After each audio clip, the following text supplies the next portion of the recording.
Alright, we are recording, and first things first. This is NGC 4258. Name of the image is Galactic Pyrotechnics on Display. The main base image is from the Spitzer Space Telescope, and if you look that up, its website, that's where you'll be able to find the image. But we also have data from the Chandra X-ray Observatory over top of it. So, yeah. Neat image. Anyway, so as the title for this video suggests, we can talk about interstellar logistics. Probably not the most interesting topic for a lot of people, but I mean, come on. In Letter from Catherine, the dude is literally a courier. It's like Roman. That main character's name is Roman. He's a courier, so he's part of the logistics system. So I did have to think it through some. And now I do have notes, so hopefully I'll be able to keep kind of to it. Yeah, I do want to explain this before getting too far. I don't have much personal experience with logistics. So with real logistics, so I just tried to come up with what made sense. And, yeah. So part of that was coming up with 3 different classifications, which these are just the nicknames. I don't have, like, formal classifications. I never thought about those. For different kinds of cargo, and also there for what kind of licensing a pilot like Roman has. He's actually licensed for all 3, but his contract is mainly just around what I gave the nickname of dry and dead, which this would be a dry and dead thing. So what the nickname implies here with dry, that means this can be exposed to the cold of space. It's not a problem, because I would say if this freezes, it's gonna thaw just fine. It's not like this captured water in here that'll freeze, form ice crystals, and damage it. And then dead, that is actually referring more so to that it doesn't matter if this is hit by the radiation of outer space. It's not going to care. Yeah, so dry and dead is actually, when I stopped and thought about it, it's like that should actually be the most common kind of thing you're shipping. You're moving a lot of books, you'd be moving furniture. I'm just trying to think what other, because I did try to have a little bit of a list, at least for some of them. Nope, looks like I didn't make a list for this. I did make a list for the other 2, though.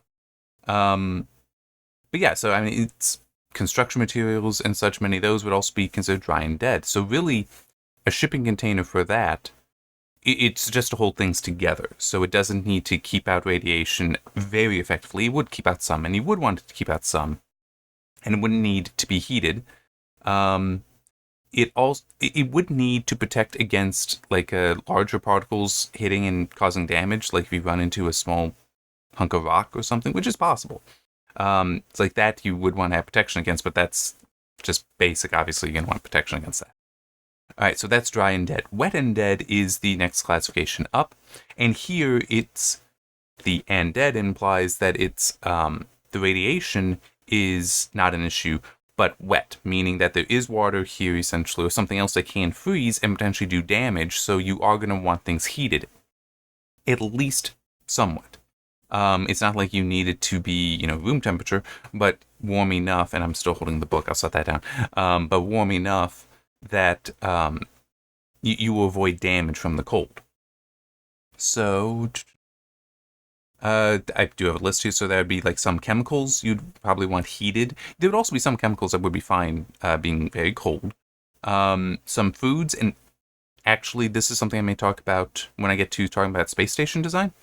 Exposing food to radiation is not necessarily a bad thing. I saw this a while ago, one thing that was suggested being that where you would store nuclear waste from a power plant, basically running food through there, because the radiation from the waste, at least the waste that is still radioactive, not all that waste is radioactive, or much of it will actually not be radioactive for long, it decays very rapidly. Anyway, but you expose food to that because the radiation will not impact the substance of the food, but will kill bacteria. And they were talking, I mean, not in order of magnitude, really, but because it's not like by 10, but they were talking about how, yeah, that could take food that would last days to now lasting weeks, or even from weeks to months, just by killing off all the bacteria, and the end product would still be completely safe to eat. So yeah, it was really, really neat. One of those things where it's like, I mean, we call it waste, it doesn't need to be waste. Anyway, batteries, because you don't really want batteries getting frozen, that can be a bad thing. I'm not sure. Seeds may also be in this category. They may also be dry and dead. I'm not sure.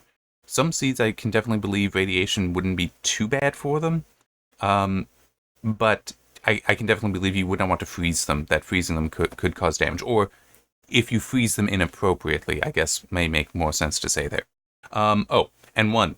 Yes, this would actually be wet and dead. Water. Now you might be thinking, wait, why do you care? Why not ship it as ice?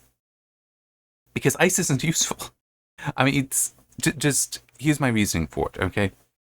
I am shipping water somewhere that needs it, like a space station or a planetary colony, that for whatever reason they need a water supply. If I'm shipping ice to them, they need to melt it now before they can use it. Like if they need it to drink, you can't drink ice, you need to drink water. So shipping it as water actually makes more sense. So you would want to keep it warm enough that it would remain water, it would remain liquid. There's also the fact that ice is a lower density, so it would be losing some space by having it be ice instead of water. But really, it does just make sense that you would want to... Oh, I just realized something. Hang on. I did make a list for the dry and dead. I just skipped it. I put it in the wrong spot.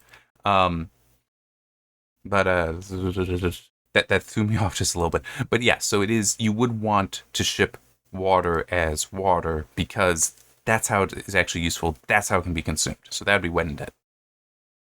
And just, so yeah, for dry and dead would include books, furniture, I mentioned that. Metals as well. So that would be like in construction materials, concrete, cement, potentially wood. It would depend if the wood has been dried out effectively or not. I could see if you froze wood that was still wet, ice crystals forming that would cut up the cellulose, so it wouldn't be useful for various things. Maybe once you dry it out, it would work for firewood, but I'm not sure if you could use it for anything structural. Anyway, let's move on. Okay, so wet and alive then is the third and final category. And by the way, like transporting people would be something else entirely, but I will be talking about that shortly. It's just wet and alive first.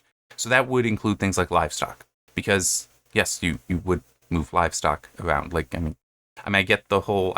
I do believe that it's reasonable that we will find planets out there that do have life forms, including complex life forms that might be akin to what we know for like cattle. But that doesn't mean they're domesticated. It doesn't mean you can work with them. It doesn't mean that they'd be safe to eat. So it would make sense. And also, I think that finding such complex life forms on other planets would be unlikely. Possible, yes. I just think it's a low likelihood. And that's what I'm going with for the Catherine verse stuff. Plants you'll find, especially like simple plants, algae kind of things. Bacteria, more complex plants you could find. Insects, I think, are reasonable, but once you get past that to like fish and amphibians, I think that's where the likelihood drops a lot. So complex and land animals would be quite uncommon, quite unlikely to find, but possible. It would depend on various things, including just the age of the planet. That's off topic. But the idea is that yes, it would make sense that you would transport livestock to colonies to help build up your food supply. Whether that's cattle or something smaller like goats. You may also transport horses, which, fun fact, there actually had been American horses as a species, although they were very related to the Arabian horses, which are currently what you find everywhere. Every horse on the planet is descended from Arabian horses, because the American horse died out many thousands of years ago, as I recall. Like 10,000 years ago, they died out. And this has led to something kind of interesting. So how is it that we have horses in North and South America? When the Spanish conquistadors came, they brought horses with them because they were going to use them. It makes sense. They are a useful animal. You would bring them with you, including in space to other planets. Well, they brought them and they let them go, and they bred and eventually developed into the various breeds, like the American Mustang. Technically, though, because of that, the US government considers them an invasive species, which means that there's no protections, or very limited protections at least. Last I was aware, which was years ago, basically the government did nothing to protect wild horses in America. Because they were classified as an American species, an invasive species.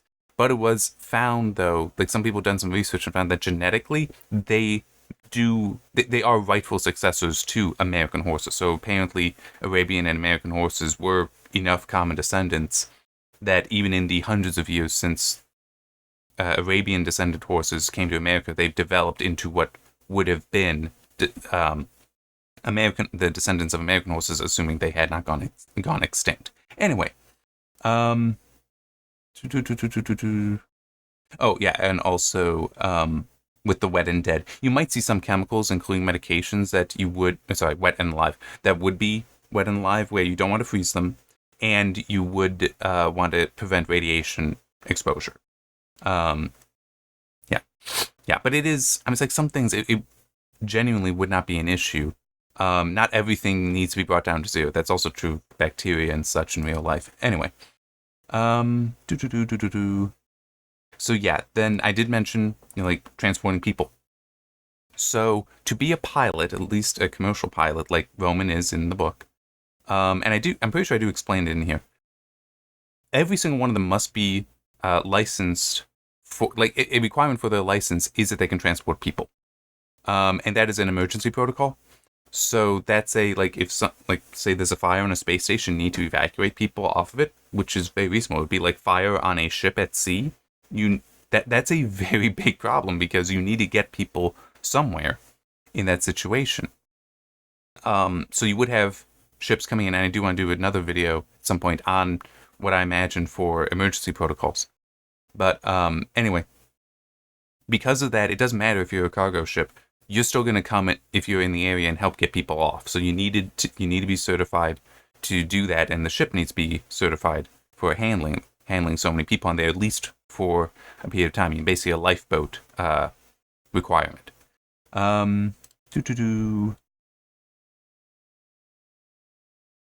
Yeah, and technically I do have here that since people would be considered wet and alive, we both don't like radiation, we don't like being frozen. Technically, that does mean that all pilots have at least some level of licensing for wet and alive. But that doesn't mean that you necessarily did go in and get the formal license. I do say in the book Roman did. He has no reason not to. But his contract really is just the dry and dead. Okay. Now this next bit is potentially going to be boring. Sorry. This whole video might be boring, so thank you for watching this far. If you like it, buy the book. So one thing that I do, and this is definitely, I can believe, somebody that knows modern logistics would be like, no, that's not how any of this would work. No, that's fine, that's fair, I get it. That's the role of the controller, which my only defense is this is set some distance in the future. Maybe things have changed. But basically, the controller, I did kind of have in mind something akin to like an air traffic controller, but it's space. I don't think they're going to be as busy. Like the majority of the path of the trade route that you're going to be taking, it's still really big. Like you could be ships that pass in the night that might have like half a light year between you. I mean, it's like, generally, yes, you will be paying attention, but I could believe that a lot of it is you're almost certainly never going to run into anyone. And I don't mean just that kind of run. I mean, even completely missing, you might never do that. Just because there is so much space available. So what I end up having the controllers doing is a lot of their work is actually in legal matters. Like they help with managing the contracts and making sure, hey, did you get all your cargo kind of stuff? Or, hey, there's a request for this cargo to be added. Here's the paperwork. And it's like they also serve as that.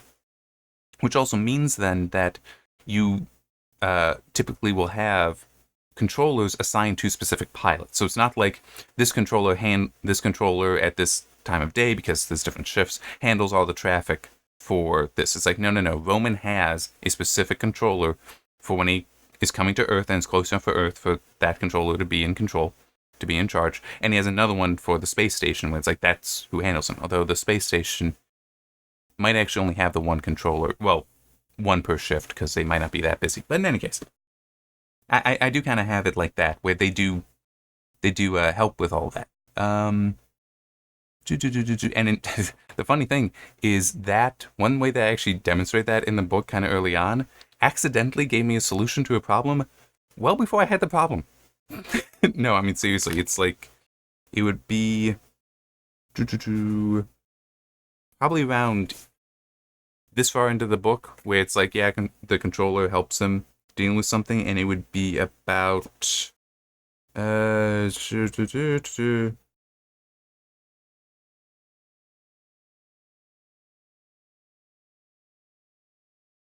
about here at the end, so that thick the book, when it actually the problem came up and I used it as a solution. But it was really just to kind of demonstrate that, you know, they kind of do this, and also that some of this is a, yeah, go ahead, we can finish up the paperwork when you're done. That it's, there is that relationship there, that professional but also kind of personal relationship where it's like, yes, I know you'll be able to take care of it, like the controller talking to the pilot, I know you will be able to put this on your ship, no problem, transporting it, we can trust you and all that. But when you get back, you're going to need to sign some forms, like, and we'll just have it backdated or something like that. Things like that. Because I do kind of have a view here of having that kind of courtesy, I guess would be one way to put it, can be very helpful. Like, one thing that's also described in this is, and this also, like, the next thing I'm going to talk about is piracy and smuggling. Because these would be things that would definitely be happening in the future. I mean, why wouldn't they? Why would they not continue to happen? That happen today. And one thing that I do put in here is the idea of there's actually like a bag that the pilots get to have, and basically they're allowed to put whatever they want in there.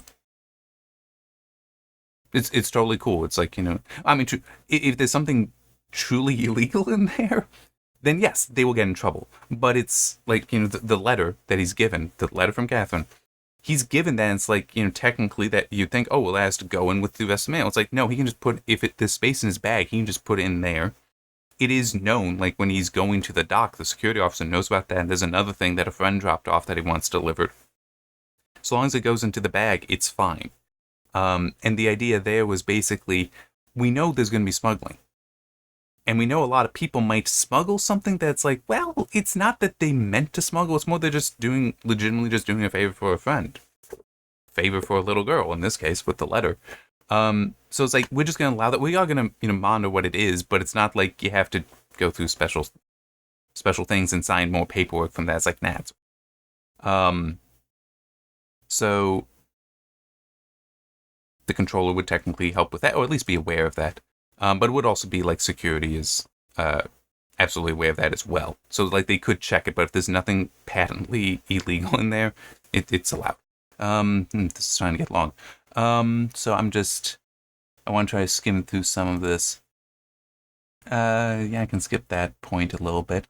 But so as I did say, it makes sense that they would still be smuggling in the future. Why wouldn't they be?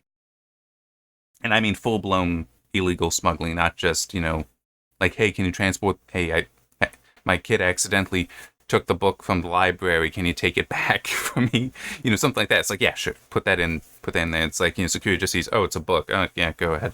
I mean, it's like they might, you know, flip through to make sure of that, but they wouldn't care past that. That's the kind of thing I mean by just doing favors. But in any case, one thing that Roman does describe as a memory from when he was growing up was that there was actually a smuggler that got caught because his ship had an emergency and things happened, but that the controller, how they operate changed a lot as a result of that, because even though like the ships can be tracked. Pretty sure it was last week. Yes, that would have been last week on superluminal communication, the DeepCom network. And even though, yes, you would not be broadcasting a lot of data, just basic tracking information would make sense to be broadcast for ships to monitor where things are. So you can, you know, avoid collisions, even though, as I said, they're most likely going to go right past each other, never knowing. This system was abused. That I do describe in there that some smugglers figured out basically how to put that beacon onto a smaller ship that continues on. So it looks like the ship is following the route that they should. When they actually peel off, go in another place, do the legal business, then come back, pick up the beacon, keep going. So things would change to have more of a handshake handoff when it goes from one controller to another. And the way it does that is a way that will make it very difficult, if not impossible, to have it actually handed off to a different, like, small ship or drone that then pretends to be that ship so that they can do whatever. Yeah, so there was that. Yeah, I guess these last 2 points. One is kind of weird, and I'm not fully sure why I want to do it. Aside from why I put it in the book, aside from just thinking it could be something would come up, which was that there's actually regulations for speed. And it's not for speed of the engines. Nobody really cares about that, but there was a reason for it. The speed of the engines were the reason for this, but the speed for, like, Roman getting from his space station to Earth, there actually is, like, he has to do this trip in a certain number of days. And if he gets there early, he has to wait. The reason for that regulation came about because what I described in there was basically you had the engine manufacturers that would make faster and faster engines that would then be bought up by the already established and powerful logistics companies and transportation companies. And it kind of led to this spiral of ever-increasing costs, because every time a newer, more powerful engine was made, they could sell it to the established company that has more than enough money, because they're already, like, operating on a very large scale, and then being able to offer things at, faster speeds, they can charge more, and basically just was a spiral that kept out smaller businesses. So it was kind of a monopoly situation. So the regulation was developed where it's, like, for Roman, from his space station to Earth, and the space station is outside of the solar system, but is nearby. Like, it services the solar system, I guess is a way to put it. He has 2 days going from the space station to the planet, and 1 day that he changes out goods, changes out the cargo, 2 days back, and then 1 day to change out cargo, and he gets a day off as well for 7 days. And it's like, that's his schedule. Technically, he can complete, I don't remember what I say in it, but technically he can complete the run in, like, in less than a day, in, like, hours. But he would have to sit and wait for the 2 days then to actually deliver anything. He would drain his energy reserves, which isn't necessarily great. He'd have to be running the engines hot, which isn't necessarily great. And he may be hit with fines. But it is just one of those, it made sure that there was a market for lower power engines, because you don't want, basically there was the desire to not squeeze out the potential for small companies. But it is still, I do describe, there are special services that will do it in, like, a day or less, that will do deliveries in a day or less, but those are, like, special charters. They're much more expensive, and they would be carefully monitored. They would be regulated more so to avoid them from taking over. Like, they would be much smaller ships. You can only transport so much, things like that. While I don't necessarily like regulation, it is one of those things where it's like, because you're already talking about something that would be, at the start, a billion-dollar business, just like how you can have these spaceships, it's going to cost you $1 billion. Okay, $1 billion people have to do this. In order to make sure that it does eventually become $1 million thing, $1 million business, or $1,000 business, it would make sense that you'd need to do some things there might not just be a natural competition to make sure that the $1,000 business exists. So I did put something in there for this, and like it or not, I'm stuck with it. And it's not that big. Besides, I mean, it's not that big a deal, because also, as I said, they're still making engines far more powerful. The Nancy Grace can go a lot faster than that. It's just, for normal purposes, there's no need for her to do that. And there's another that I do talk about in here. It's a side story that, and this was more of a, no, we need to do this thing. Basically, the side story was that there was a space station near a planet, and it was like the only point near the planet. Okay, it was far enough away from everything else that when there was an emergency on the planet, everything would have to go through that space station. If nothing else, through its area where it has certain rights. So it has, like, its own laws and rules for materials such that can go through. And this led to a major problem, because the materials that the planet needed for its emergency, the space station considered illegal. So they would not allow transport through their own zone, through their area of that. And this actually resulted in various people dying because what would qualify to get what the equivalent material is that would qualify to get through wouldn't be available. Like, it would be too far away to get there in time to be of much use. That's actually in here not so much just to show that that could be a problem, but was more so, I wrote that just that there are some stupid people. That space station has a very echo chamber kind of community, I think is the way to put it, where they just don't like this, but they like this, and they are just trying to compel that on other people.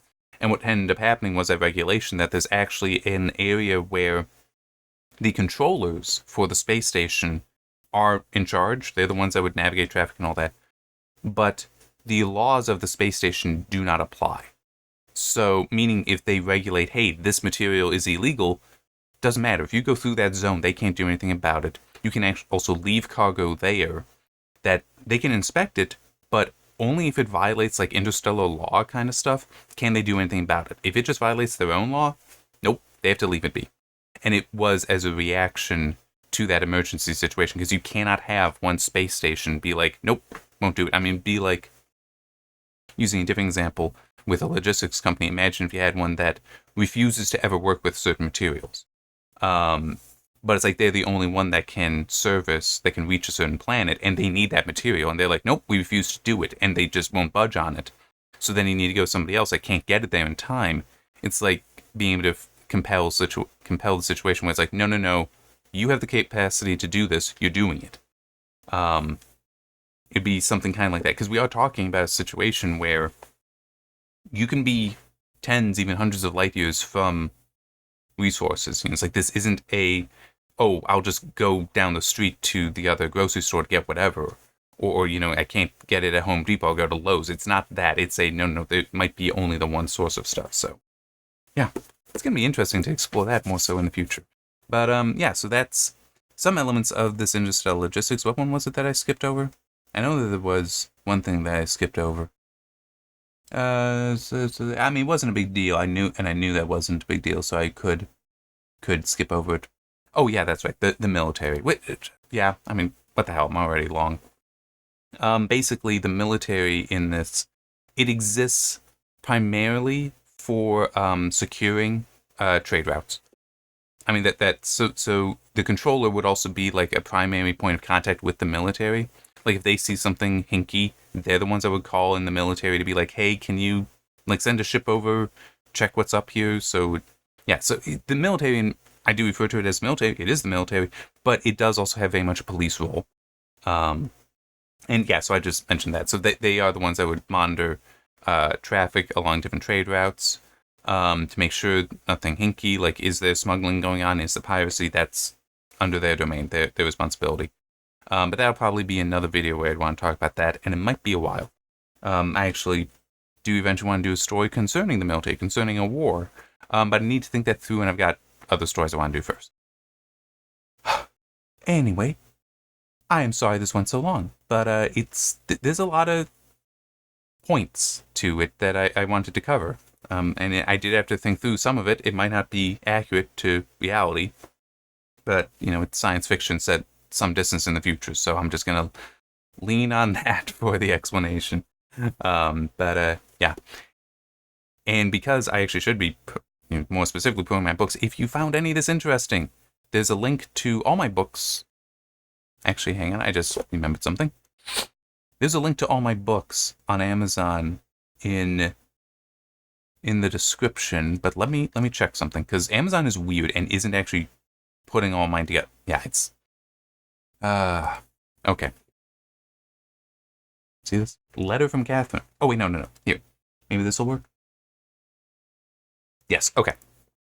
So if you click the link, Amazon is weird. It will not include this with my books, and it's because I normally have everything labeled Jim. I forgot and made this one James. At some point, I will probably, like, clean up all the metadata here and also put a new cover on that's a Jim instead of James. But yeah, so if you click that link for my books on Amazon, let me just Yeah, find my books here. It's going to be the last line in the description. It's an Amazon link. It's for my author page. You'll see I call my ship Catherine, which is the first Catherineverse book. I don't really recommend it. I don't think I did a good job with it. I tried to do a horror story. I don't think I did. There's another video you can watch for that. I went through and described each book. But if you click on part of Catherineverse, because it is technically part of it, it's not a series. But if you click on that, it says 2 books. The other one is A Letter from Catherine. So you can do that just clicking. Otherwise, you can just should be able to type in A Letter from Catherine, and that'll come up. Bring it up. But yeah, it's by James Pitchford, author, instead of Jim Pitchford. That's why. And even though I've told Amazon, it's me. Like, because it's supposed to be able to link together pseudonyms, which it's technically Jim is a pseudonym because it's a nickname, but it's Amazon just won't do it. Amazon's kind of dumb. And that's a note to leave you on. But while it is dumb at the moment, it's also one place you can buy this. So if any of it's and I do think it's a good book. So if you found any of this interesting, which I kind of doubt, if you want to support me, that might be even less likely than this video being interesting, but you can go and buy this or any of the other books. But this one of the Catherineverse I recommend. And also Failure and The Children Many Gifts are the 2 other books I recommend. The others, nah.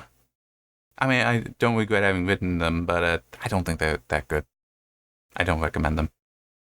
Is what it is. Anyway, see you next time.